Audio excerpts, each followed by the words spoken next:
Bien-aimés, rapidement, il y a un témoignage. D'accord, allez-y.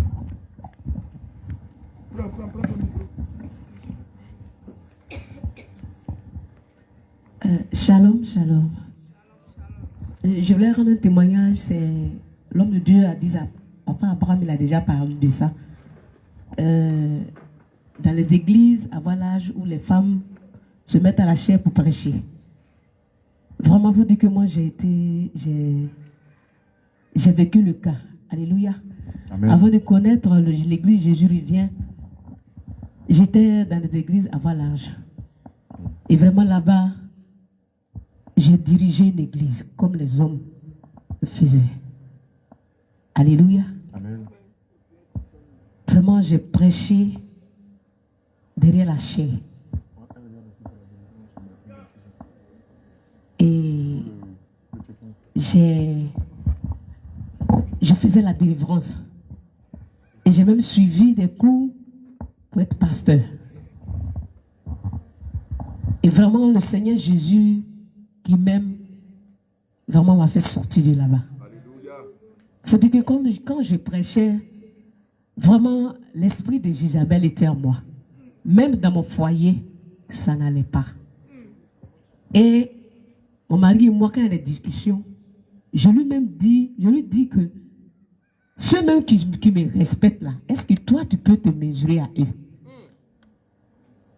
Amen. Jésus m'aime. Alléluia. Même je prépare mon mari pour soulever, pour faire la table, je ne peux pas. C'est lui-même qui rentre dans la cuisine. Je vous parle, Jésus est là et puis je lui dis. Et il entend. Il va faire sortir sa nourriture pour venir s'asseoir. Parce que là où je me voyais élevé. Il ne savait pas que c'était le diable. Alléluia.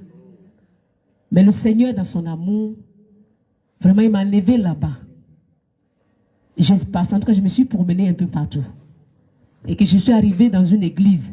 Là aussi, l'homme de Dieu, vraiment, il enseigne la sainteté. Mais il y a eu un problème qui s'est passé. Nous avons écouté le témoignage de la servante de Dieu, Déborah, sur les réseaux sociaux. Et à partir de là, nous sommes rasés. Et ça a créé un problème dans l'église. Et quand on allait à la profondeur pour chercher la vérité, on a découvert aussi que l'alliance, parce que moi avant, j'ai porté mon alliance. L'alliance aussi n'est pas bon. Mais nous sommes allés voir l'homme de Dieu pour lui parler de ça. Il dit non. Que puisque Kakou c'est vrai, lui il a porté qu'elle a été sauvée. Donc on doit porter. Lui il lance des filles au monde entier. Et nous on a dit comme ça non. Bon, j'étais avec des frères, nous sommes sortis. Et on a appelé l'homme de Dieu, Papa Abraham. Et nous, c'est lui qui nous a indiqué à Bassam. Et de là-bas, vraiment par la grâce du Seigneur, le Seigneur est passé par les hommes de Dieu pour faire notre délivrance. Je vous dis que dans mon foyer maintenant, mon mari voyage, il prend son sac pour l'accompagner. Alléluia! Amen. Je prépare. Il est couché. J'ai fait la table. Et je vais le réveiller pour venir manger. Et je débarrasse la table. Je ne peux pas laisser ma bouche fermée partir à ce témoignage. Alléluia. Gloire à Jésus. Je rends gloire au Seigneur parce que Jésus m'aime. Alléluia. Je suis arrivé à Jésus revient. Je n'ai pas encore rendu le témoignage à Bobo, parce que moi je suis à Bobo. Je n'ai pas encore rendu le témoignage. Mais vraiment, le Seigneur est en train de faire de grandes choses dans ma vie. Gloire à Jésus. Je rends toute la gloire au Seigneur. La lumière est descendue. Et Jésus m'a dit, il a passé par les vases pour dire que c'est lui, nous sommes ses enfants, c'est lui qui nous a envoyés à Jésus revient. Alléluia. Je pensais que Jésus ne m'aimait pas. Parce qu'il y a beaucoup de choses que j'ai vécues. Vraiment, j'ai traversé. Que Jésus ne m'aime pas. Moi-même qui je suis. J'ai prié, est-ce que Jésus me voit? Mais le jour où le Seigneur m'a dit, c'est lui qui m'a envoyé à Jésus revient. Ce jour-là, je suis partie à la maison toute joyeuse. Alléluia. Toute la semaine, j'étais heureuse. Je bénis le nom du Seigneur. Je lui rends toute la gloire. Parce que vraiment, il a fait de moi une femme soumise. Que son nom soit béni.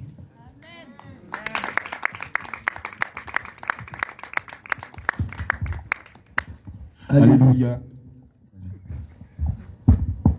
Gloire à Jésus. Bien-aimé, excusez-moi si je souris. Ce témoignage-là vient pour nous conforter dans notre position. Nous qui avons pris sur nous de ne dire que la vérité, de ne prêcher que la vérité.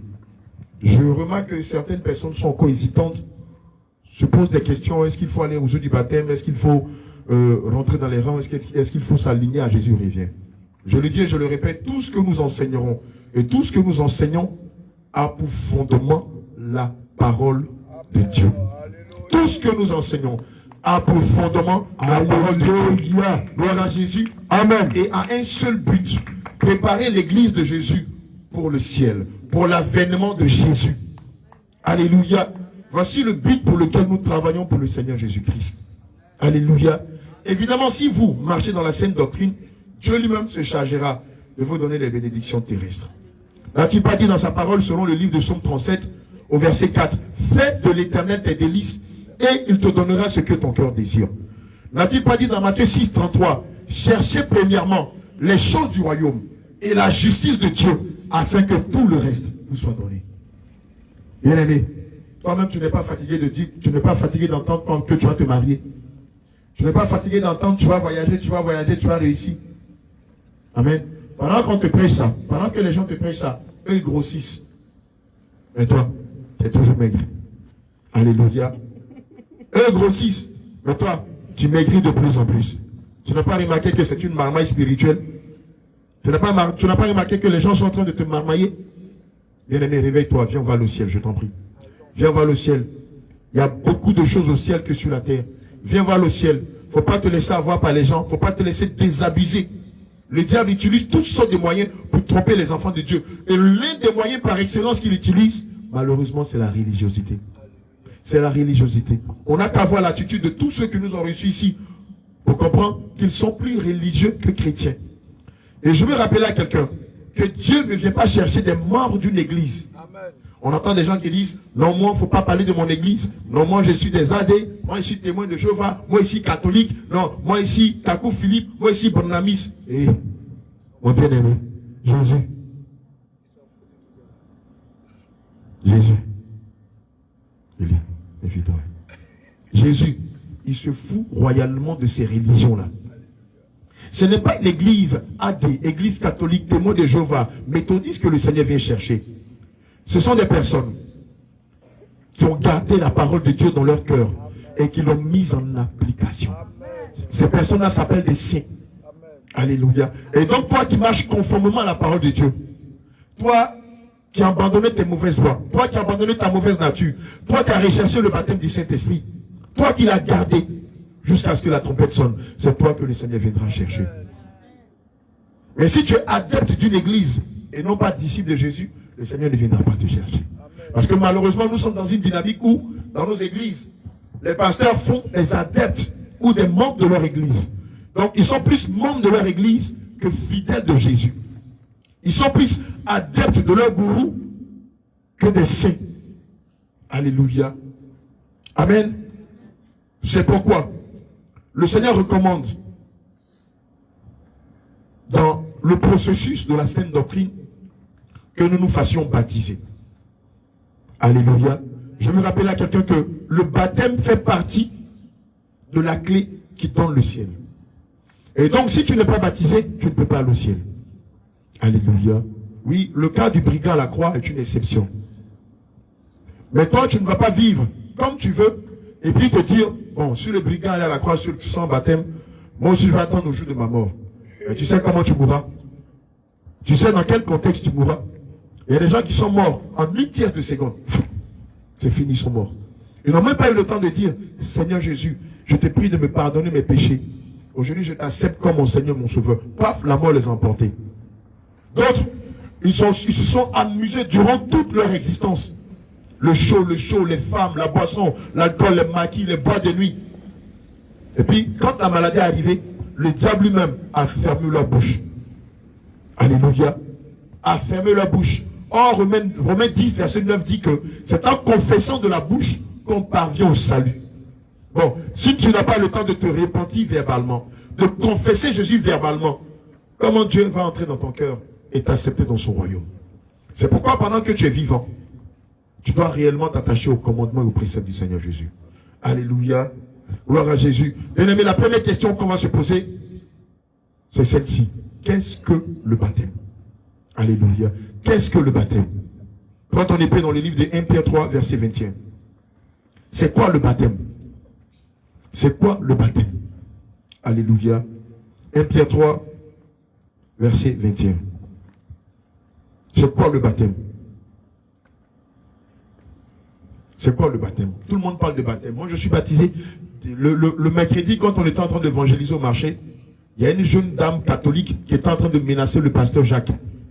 Elle disait, lui là, il faut lui dire un prophète. Faut pas, il va parler de mon église. Moi, je n'aime pas le baptême de Jean. Moi, je préfère le baptême de Jésus. Et je lui ai demandé, aïe, c'est quoi le baptême de Jésus là? Elle dit, c'est quand même un peu d'eau sur ta tête. J'ai dit, ah, c'est ça naturel. Elle dit, oui. J'ai dit, mais est-ce que tu as, dans la Bible, il y a un verset qui dit qu'on a baptisé Jésus comme ça? Elle dit, ah, ouais, qu'on n'est pas la Bible, c'est ce qu'on nous a dit à l'église catholique. J'ai dit, ah bon? Alléluia. 1 Pierre 3, verset 21. C'est quoi le baptême? 1 Pierre chapitre 3, verset 21. Amen. Cette eau était une figure du baptême. Était une figure du baptême. Qui n'est pas la purification des souillures du N'est corps, pas la purification des souillures du corps. mais l'engagement d'une bonne conscience envers Dieu. Donc on va dire que le baptême, c'est un engagement. C'est comme décider de se marier avec Pierre ou Paul, ou avec Adjoa, ou bien avec Aya. Alléluia. C'est un engagement qu'on prend devant Dieu, devant les saints anges, devant les hommes, et même devant l'ennemi. Alléluia. Je prends la décision de me faire plonger dans les eaux du baptême. C'est un engagement de bonne conscience. Donc derrière cet engagement, il y a le fait qu'on va prendre de nouvelles résolutions. Prise de résolution, on va dire, à partir d'aujourd'hui, comme je prends la décision de me faire baptiser, donc à partir d'aujourd'hui, je ne vais plus fumer la cigarette. À partir d'aujourd'hui, je prends la décision de ne plus boire. À partir d'aujourd'hui, je prends la décision de ne plus avoir de copine. À partir d'aujourd'hui, je prends la décision de ne plus tricher. À partir d'aujourd'hui, je prends la décision de ne plus tomber dans la corruption. À partir d'aujourd'hui, je prends la décision de ne plus mettre de faux cheveux, de ne plus me dépigmenter, de ne pas mettre de vernis. C'est un engagement d'une prise de conscience. Alléluia. Et qui maintenant vous sauve. Évidemment, le baptême donne le salut. C'est ce que j'ai dit tout à l'heure. Vous aussi, par la résurrection de Jésus-Christ. Alléluia. Amen. Je veux rappeler que le baptême, le mot baptiser veut dire plonger dans l'eau. Baptiser veut dire plonger dans l'eau. Si toi, le baptême que tu as reçu, on ne t'a pas plongé dans l'eau, mais on a versé l'eau sur toi, quelques gouttes d'eau de celui-ci, on ne t'a pas baptisé. Tu allais te faire rincer la tête, ou bien tu allais faire un shampoing. Dans le lieu où tu étais, on t'a fait un petit shampoing, c'était un dimanche, voilà, tu t'ennuyais, tu allais voir le prêtre ou le gourou, on t'a fait un petit shampoing, puis tu es rentré à la maison. Tu as remarqué que même depuis qu'on t'a fait le shampoing, ta vie n'a même pas changé. Tu as remarqué que depuis qu'on t'a fait le shampoing, tu n'as même pas reçu le baptême du Saint-Esprit. Alléluia. Or, se faire baptiser, c'est se faire plonger dans l'eau et ressortir par la suite. Gloire à Jésus. On va se poser cette question-là. Est-ce que le baptême sauve? Est-ce que le baptême sauve? Éphésiens 2, verset 8. Est-ce que le baptême sauve? Est-ce que lorsqu'on se fait baptiser dans l'eau, est-ce que cela donne le salut? Alléluia. Est-ce que le baptême sauve? Éphésiens 2, verset 8. Éphésiens chapitre 2, verset 8. Car c'est par la grâce que vous êtes sauvés. Car c'est par la grâce que vous êtes sauvés. Par le moyen de la foi. Alléluia. Et cela ne vient pas de vous. Amen. C'est le don de Dieu. C'est un don de Dieu. Le don que le Seigneur veut vous offrir aujourd'hui, c'est le baptême d'eau. Alléluia. Le don du salut que le Seigneur veut vous offrir aujourd'hui, c'est de passer par les eaux du baptême. Je veux rappeler à quelqu'un que les eaux du baptême sont l'une des conditions pour avoir le ciel, pour avoir son nom inscrit dans le livre de vie. Gloire à Jésus. Alléluia. Amen. Indépendamment du baptême d'eau, plusieurs qui vont se faire baptiser aujourd'hui vont recevoir le baptême du Saint-Esprit et le baptême de feu. Je vous exhorte à venir assister à ce baptême. Non pas assister en tant que spectateur, mais en tant qu'acteur. Pour tous ceux qui ont suivi les différents baptêmes que nous avons eu à faire sur les réseaux sociaux, vous avez remarqué la puissance de Dieu descendre dans la vie des saints lors du baptême d'eau. C'est quelque chose de magistral, c'est quelque chose d'extraordinaire, de puissant. On a vu pendant le baptême d'eau parler des langues. Des personnes qui ont été revêtues de plusieurs âmes. On a vu des personnes se mettre à interpréter le parler des langues qu'ils ont reçues lors du baptême d'eau. Alléluia. Matthieu 3, verset 11. Matthieu 3, verset 11. Sur le baptême de feu. Amen. Alléluia. Je veux rappeler à quelqu'un que lors du baptême, vous allez constater qu'on fait certaines choses. On va d'abord te demander quel est ton nom. Et si tu n'as pas un nom qui est lié à la parole de Dieu, on va demander au Saint-Esprit de nous donner un nom de baptême qui te concerne. Pourquoi est-ce qu'on le fait? Parce que naturellement, tout et chacun de nous ici avons un nom de famille. Et ce que tu ne sais pas, c'est que nos noms de famille sont liés à des esprits méchants. Kwadjo, Yao, Amina, Kofi, Poignon, Sawadogo, Aruna. Ces noms de famille-là sont liés à des esprits méchants. Amen. Lorsqu'on lit le livre de Genèse 6, versets 4 à 6, il est dit que les fils de Dieu virent que les filles des hommes étaient belles et ils en prirent pour filles. La suite, tu ne sais pas. La suite, l'humanité va se créer. Évidemment, nos parents vont venir trouver des anges déchus, des démons sur la terre où ils vivent aujourd'hui.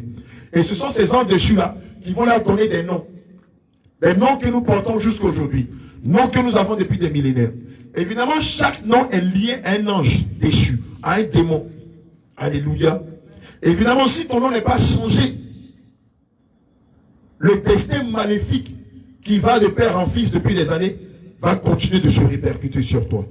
C'est pourquoi il est impérieux, avant de plonger dans les eaux du baptême, de changer notre nom. Évidemment, lorsqu'on change ton nom et qu'on te donne le nom de baptême, ça va changer le cours de ta destinée. Admettons par exemple que tu t'appelles Poignon, qui signifie pauvreté. Malheureusement, la pauvreté va habiter ton âme, habiter ton esprit, habiter ton corps, habiter tous les aspects de ta vie. Et si on ne change pas ton nom, comme le Seigneur a changé le nom d'Abraham et a changé le nom de Jacob, malgré que tu as baptisé, tu auras encore cette infection de la pauvreté là dans ta vie. Amen. C'est pourquoi il est impérieux de changer ton nom. Alléluia. C'est le baptême de nom. Ensuite, on va te plonger dans les eaux du baptême. Et par la suite, on va demander au Saint-Esprit de te baptiser du Saint-Esprit et du baptême de feu. Alléluia. Gloire à Jésus. Baptême du Saint-Esprit pour avoir évidemment l'Esprit de Dieu. Et baptême de feu pour avoir la puissance de Dieu dans la guérison, dans la délivrance et dans le combat spirituel. Alléluia. Allons-y. Matthieu chapitre 3, verset 11. Moi, je vous baptise d'eau. Moi, je vous baptise d'eau. Pour vous amener à la repentance. Pour vous amener à la repentance, dit Jean-Baptiste. Mais celui qui vient après moi, regardez ce que le prophète Jean-Baptiste dit. Est plus puissant que moi. Mais celui qui vient après moi est plus puissant que moi. Et je ne suis pas digne de porter ses souliers. Et je ne suis pas digne de porter ses souliers. Lui, il vous baptisera du Saint-Esprit et de feu. Lui, il vous baptisera du Saint-Esprit et de feu. Alléluia. Amen. Donc, pendant les jours du baptême, Dieu peut faire grâce que tu reçoives de lui le baptême du Saint-Esprit pour avoir son Esprit Saint et le baptême de feu pour avoir sa puissance. Alléluia. L'autre question que nous allons nous poser est celle-ci. C'est dans le nom de qui on baptise. Beaucoup parmi vous ont sûrement été baptisés par aspersion ou par immersion, mais au nom du Père, du Fils et du Saint-Esprit. Est-ce que c'est réellement ce que le Seigneur a recommandé? Est-ce que c'est ce que le Seigneur a dit de faire? Est-ce qu'il a dit de baptiser au nom du Père, du Fils et du Saint-Esprit? Alléluia. Prenons Matthieu 28, verset 29. Pour commencer. Matthieu 28, verset 29. Pardon. Matthieu 28, verset 19. Matthieu, chapitre 28, verset 19. Alléluia. Allez, faites de toutes les nations des disciples, Alléluia.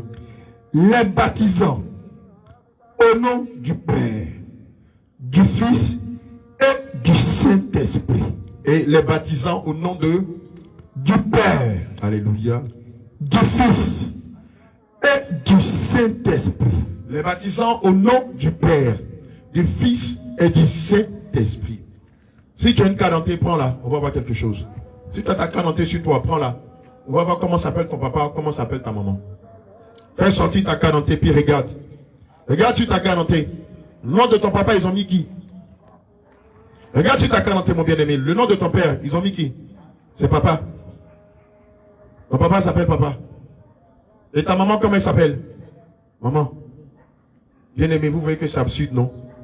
Alléluia. Le Seigneur ici, dans le livre de Matthieu 28, verset 19, est en train de parler avec des métaphores. Il parlait de façon parabolique. Amen. Plus tard, lorsque les apôtres ont reçu le baptême du Saint-Esprit, aucun d'entre eux n'a jamais baptisé au nom du Père, du Fils et du Saint-Esprit. Pourquoi? Parce que le nom de Dieu, ce n'est pas le Père. Le nom de Dieu, ce n'est pas le Fils. Le nom de notre Dieu, c'est qui? Que le Seigneur vous bénisse. Le nom de notre Dieu, c'est Jésus. Amen. Alléluia. Comme toi, ton papa s'appelle Yahweh, et toi, tu t'appelles enfant Yahweh. C'est comme ça que lorsqu'on vous plonge dans les eaux du baptême, vous devez porter l'identité de votre père. Vous devez porter le nom de l'identité de votre papa, qui s'appelle Jésus. Amen. Déjà, avant qu'on ne te plonge dans les eaux du baptême, on t'a donné un nouveau prénom. C'est David, c'est Anne, c'est Ruth, c'est Hulda, c'est Marie de Magdala. Alléluia. Donc du coup, ton nom de famille, ce n'est plus Yahweh. Parce que maintenant, tu n'es plus de la terre, mais tu es du ciel. Alléluia. Parce que du coup, ta patrie n'est plus terrestre, mais elle est céleste. Donc, ton nom de famille devient Jésus et ton prénom devient David. Quelqu'un n'a pas compris ce que je suis en train de dire. Alléluia. Gloire à Jésus, quelqu'un n'est pas en train de comprendre ce que je dis ce soir. Alléluia. Du coup, le nom que tu vas recevoir va changer le cours de ta destinée. Du coup, dans le monde astral, ceux-là qui te dominaient, maintenant c'est toi qui les domines. Ceux-là qui t'opprimaient, maintenant c'est toi qui les opprimes. Comme le dit le livre de Genèse 9 au verset 2, maintenant, par le changement de ton nom, par le changement de ton identité, par le fait que tu as reçu le Saint-Esprit, tu deviens maintenant une terreur dans le monde astral. Tu deviens maintenant un sujet de frayeur pour eux.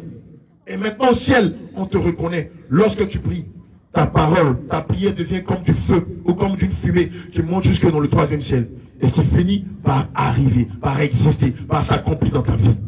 Alléluia.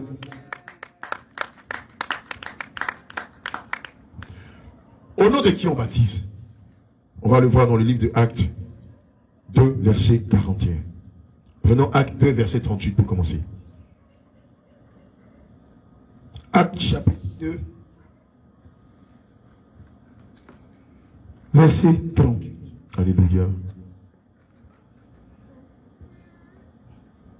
Pierre leur dit, répentez-vous et que chacun de vous soit baptisé. Répentez-vous et que chacun de vous soit baptisé. Au nom de Jésus-Christ. Au nom de qui? Jésus-Christ. Au nom de qui? Jésus-Christ. Alléluia. Pour le pardon de vos péchés. Alléluia. Et vous recevrez le don du Saint-Esprit. Évidemment, c'est parce que votre baptême à la base était faux que vous n'avez pas reçu le Saint-Esprit. C'est parce qu'à la base, votre baptême était faux que vous n'avez pas reçu le feu du Saint-Esprit ou le baptême de feu. Alléluia. Acte 10, verset 48.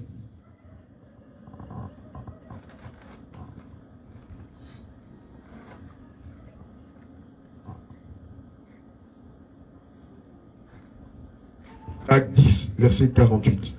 Acte chapitre 10, verset 48.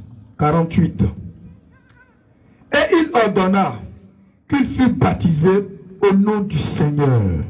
Sur quoi il le prie. Il le priait de rester quelques jours. Il le priait de rester quelques jours auprès d'eux. Il ordonna qu'il fût baptisé au nom du Seigneur. Et il ordonna qu'il fût baptisé, non pas au nom du Père, non pas au nom du Fils, non pas au nom du Saint-Esprit, mais au nom du Seigneur Jésus. Alléluia. Gloire à Jésus.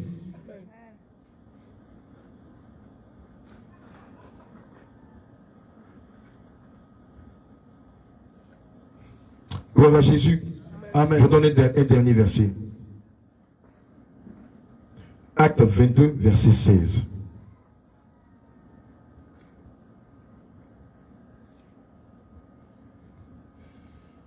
Acte chapitre 22, verset 16. Alléluia. Et maintenant, que t'as-tu? Lève-toi, sois baptisé et lave de tes péchés en évoquant le nom du Seigneur. Et maintenant, que tardes-tu? Lève-toi, sois baptisé de tes péchés en évoquant le nom de qui?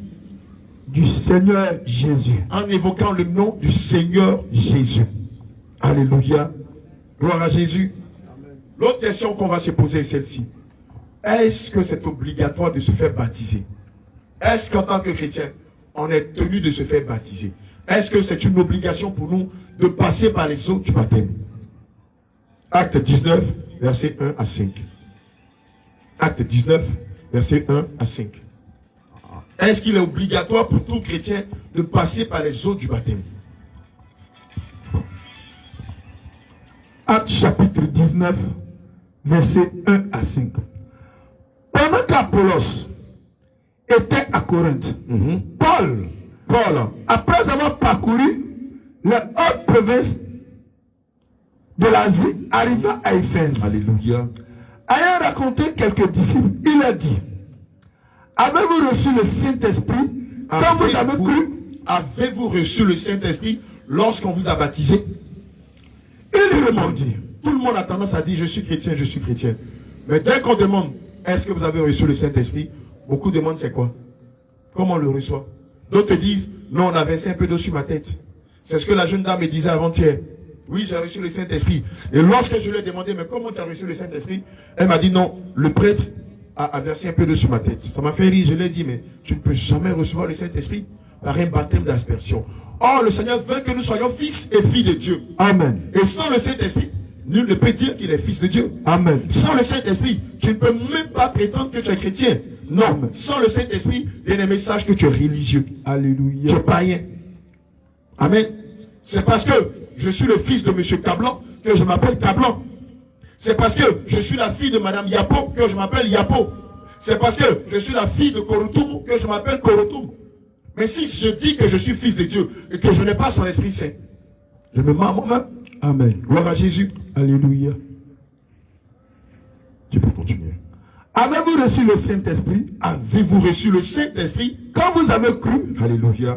Il répondit: nous n'avons même pas entendu dire qu'il y a un Saint-Esprit. Il ne savait même pas qu'il y avait le Saint-Esprit. Il dit: de quel baptême avez-vous donc été baptisé? Si tu n'as pas le Saint-Esprit que tu dis que tu es baptisé, dis-moi, diante, quel est le baptême que tu as reçu? Tu te dis chrétien, tu n'as pas le Saint-Esprit et tu dis que tu as été baptisé. Mais tu as reçu quel baptême? C'est le baptême de quoi? De l'église catholique? C'est le baptême de Bayré? C'est le baptême de Kakou Philippe? C'est le baptême des témoins de Jéhovah? C'est le baptême des mormoniens? Mais quel baptême as-tu reçu? Si réellement tu confesses Christ, si tu dis que tu es chrétien et que tu n'as pas Christ, tu n'as pas le Saint-Esprit en toi, la question qu'on va te poser c'est: quel est le baptême que tu as reçu? Alléluia. Il dit: de quel baptême avez-vous donc été baptisé? Alléluia. Et il répondit: du baptême de Jean. Alors Paul dit: Jean baptisait du baptême de repentance, Alléluia. disant au peuple de croire en celui qui venait après lui. C'est à dire à Jésus, en Jésus. Sur ces paroles, il fut baptisé au nom du Seigneur Jésus. Sur ces paroles, ils furent baptisés au nom du Seigneur Jésus. Et donc, je veux dire à un chrétien que le baptême d'eau au nom de Jésus est un devoir, est une obligation pour tous les chrétiens. Alléluia. Évidemment, lorsque vous êtes baptisé, vous devez recevoir le Saint-Esprit. Pourquoi? Lors de vos baptêmes, lors de vos différents baptêmes, vous n'avez pas reçu le Saint-Esprit parce qu'à la base, ce n'était pas le baptême de Dieu. Ce n'était pas le baptême qui émane des Saintes Écritures. Ce n'était pas le baptême qui vient de la Sainte Doctrine. Ce n'était pas le baptême qui donne le salut. Vous êtes allé nager au marigot. Malheureusement. Ce jour, il faisait chaud. Ton pasteur et toi, vous vous ennuyez. Ton prêtre et toi, vous ennuyez. Vous êtes allé nager un peu. Alléluia. Ton pasteur avait un peu trop d'eau dans la baignoire ou bien dans le récipient. Pour libérer un peu le récipient, il a pris un gobelet d'eau et puis il a fait passer sur ta tête pour enlever un peu la poussière. C'est pourquoi le même jour, tu l'as remarqué, le même jour où tu pensais avoir été baptisé, c'est le jour-là que tu as bu beaucoup plus de pierre. Zoko, zoko, zoko. Après, tu te retrouves à l'hôtel. Allez, ça, c'est le baptême de la religiosité. Alléluia. Ce jour-là, tu n'as pas reçu le Saint-Esprit parce que ce baptême-là n'émanait pas de la sainte doctrine, n'émanait pas des commandements, des préceptes de Dieu. Et c'est pourquoi le même jour où tu t'es baptisé, le même jour, tu t'es vite tombé dans la débauche. La même nuit, des esprits méchants t'ont agressé. Comme pour dire, il faut rien avec ce baptême-là. Ce n'est pas celui de Dieu. C'est ce jour-là même que tu as fait les pires choses de ta vie. C'est faux. C'est faux. Quelqu'un dit, on se connaît en détail. Alléluia. Aujourd'hui, le Seigneur Jésus te fait la grâce d'entendre parler du véritable baptême. Le baptême du salut. Gloire à Jésus. Le baptême de la vie éternelle. Le baptême de la repentance. Le baptême du Saint-Esprit. Le baptême de feu. Toi qui veux passer par les eaux du baptême, je t'invite à venir te présenter devant nous. Toi qui veux expérimenter le véritable baptême. Toi qui veux avoir ton inscrit dans le livre de vie. Toi qui veux passer à un autre stade avec le Seigneur Jésus-Christ. Toi qui veux croître spirituellement avec Yehoshua Mashiach. Tu vas venir te présenter devant nous. Nous allons te faire te repentir de tes péchés. Nous allons te faire confesser Jésus. Toi qui veux passer de l'autre bord. Toi qui souhaites avoir ton nom inscrit dans le livre de vie. Toi qui veux passer à un autre stade de ta relation avec le Seigneur Jésus. Je veux rappeler à quelqu'un que vivre Christ n'a absolument rien à voir avec la religiosité, mais c'est une relation de tous les jours, comme la relation qui existe entre un homme et son épouse. Alléluia. Toi qui veux passer par les eaux du baptême, toi qui veux asseoir tes fondements sur le fondement apostolique, toi qui veux vivre dans la sainte doctrine, toi qui veux avoir ton inscrit dans le livre de vie, c'est le moment. C'est le moment. Je veux te rappeler que tout ce que tu as fait par le passé, ce n'était pas des baptêmes. Il ne faut pas que je te montre.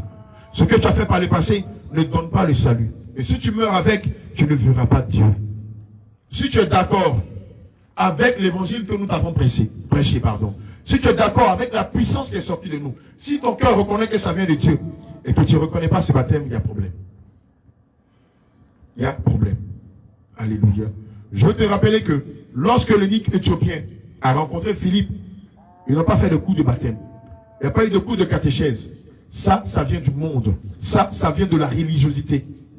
Dès l'instant où vous confessez Jésus, on doit vous baptiser séance tenante. Alléluia. Gloire à Jésus. Acte 2, verset 41. Les coups de catéchèse ou les coups de baptême que vous voyez dans les églises de la Voie large viennent du monde et de la religiosité. Admettons que vous êtes en train de faire des coups de baptême, des coups de base, et que vous mouriez pendant que vous êtes en train de faire le coup de base. Selon vous ou selon moi, où ira votre âme? De vous à moi. Où ira votre âme? Pendant que tu es en train de faire des coups de catéchèse. Acte 2, verset 41. Où ira ton âme? Acte chapitre 2, verset 41. Ceux qui acceptaient sa parole furent baptisés. Ceux qui acceptaient sa parole furent baptisés en ce jour-là. Ah, c'est pas 3 mois après. En ce jour-là. C'est pas 3 ans après. En ce jour-là. Attends. Donc tu es en train de me dire qu'ils n'ont pas fait de coup de catéchèse. En ce jour-là. Ils n'ont pas fait coup de baptême. En ce jour-là. Bien-aimé, toi qui es déjà là à l'école, tu sais ce que ça veut dire? Le jour même où ils ont entendu la vérité, ils ont accepté de se faire baptiser. Ils n'ont pas attendu de faire des coups de baptême. Ils n'ont pas attendu de faire des coups de base. Ils n'ont pas attendu de faire des coups de catéchèse. Cela s'est fait instantanément. Alléluia. Gloire à Jésus. Acte 8, verset 12. Attends, termine d'abord. le nombre des disciples s'augmentait d'environ 3000. Acte 8, verset 12. Ceux qui acceptaient sa parole furent baptisés en ce jour-là. Alléluia. Le nombre des disciples s'augmenta d'environ 3000 âmes. Acte 8, verset 12. Acte chapitre 8, Verset 12. verset 12. Mais, quand il crut à Philippe, qui leur annonçait la bonne nouvelle du royaume de Dieu et du nom de Jésus-Christ, Alléluia. hommes et femmes se firent baptiser.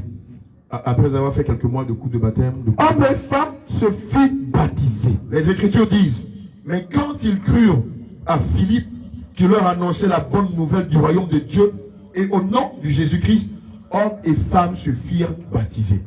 Bien-aimés, ça s'est fait instantanément. Gloire à Jésus. Et aujourd'hui, le Seigneur Jésus te tend la main. Il n'est pas seulement venu pour que tu sois guéri. Le Seigneur Jésus n'est pas venu seulement pour que tu sois délivré, mais il est surtout venu pour que tu aies la vie éternelle. Je veux te rappeler que les miracles passeront, les prodiges passeront, les prophéties passeront, le don de parler des langues passeront, le don d'interprétation des langues passeront. Alléluia. Le don de résurrection des morts passeront. Tous les dons que vous connaissez passeront. Le don d'évangéliste, de pasteur, de docteur passeront. Mais ceux qui auront gardé la parole de Dieu subsisteront. Gloire à Jésus. Si tu aimes la vie, voici la plus belle occasion pour toi de te montrer que tu aimes la vie. La vie, c'est Jésus. Gloire à Jésus. On a encore 30 secondes devant nous avant qu'on amène les bien-aimés à se repentir de leurs péchés, à confesser Jésus, et à l'aube, nous irons les baptiser. Donc, dans tout Azaguier, malgré tout ce que le Seigneur a fait, il n'y a que 3 personnes qui veulent réellement passer par les eaux du baptême. Il n'y a que 3 personnes seulement qui aiment la vie, qui veulent que leur nom soit inscrit dans le livre de vie. Toi, tu es venu juste pour un prodige, pour un miracle. Tu es venu pour ta délivrance, pour ta guérison. Le reste là, ce n'est pas ton problème. Tu ne comprends pas la dimension dans laquelle le Seigneur veut t'envoyer.